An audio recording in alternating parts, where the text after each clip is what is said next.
In general, WHO recommends that the wearing of a mask by a member of the public is to prevent that individual giving the disease to somebody else. We don't generally recommend the wearing of masks in public by otherwise well individuals.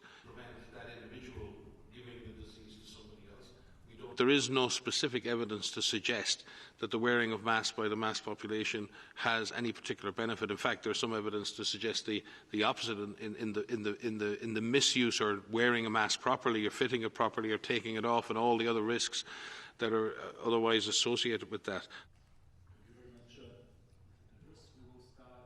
And there also is the issue that we have a massive global shortage, and where should these masks be and where are the best benefit?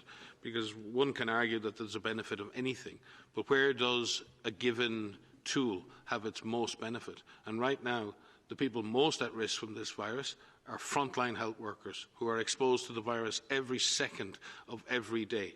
The thought of them not having masks is horrific. So we have to be very careful on supply. The masks that we recommend are for people who are at home and who are sick, and for those individuals who are caring for those people who are home that are sick. But as Mike has said, it's important that our frontline workers, who we recommend standard and droplet precautions, have adequate use of PPE, and so that we make sure that we prioritize the use of masks for those who need it most.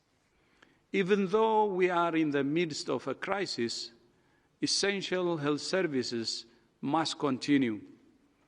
Babies are still being born. Vaccines must still be delivered. And people still need life-saving treatment for a range of other diseases.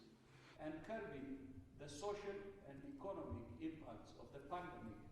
We call on countries to work with companies to increase production, to ensure the free movement of essential health products, and to ensure equitable distribution of those products based on need.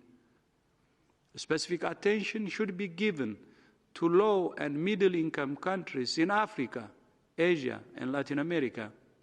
Need to ensure the welfare of people who have lost their... Some countries have a strong social welfare system, and some countries don't.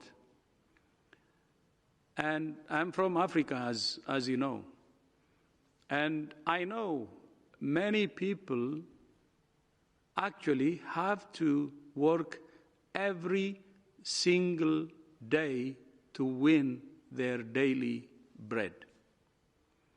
And governments should take this population into account. Detecting all cases, testing all suspect cases, isolating cases. Everyone's talked about the curve up, and everyone talks about the stabilization. The question is, how do you go down? And going down isn't just about a lockdown and let go. To get down from the numbers, not just stabilise, requires a redoubling of public health efforts to push down. It won't go down by itself. It will be pushed down. And that's what we need countries to focus on. The demands of the health system will grow. Therefore,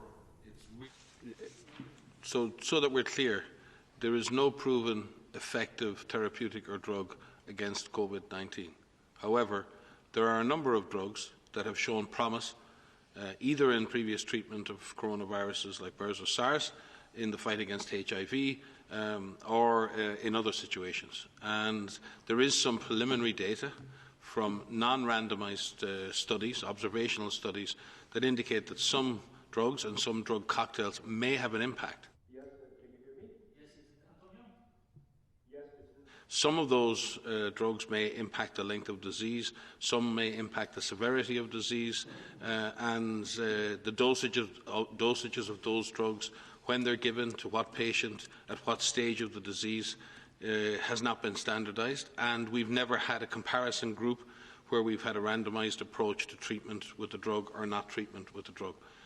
It is very important that we continue to accelerate the implementation of the randomised controlled trials that have already begun all over the world, including the WHO coordinated Solidarity 1 trial,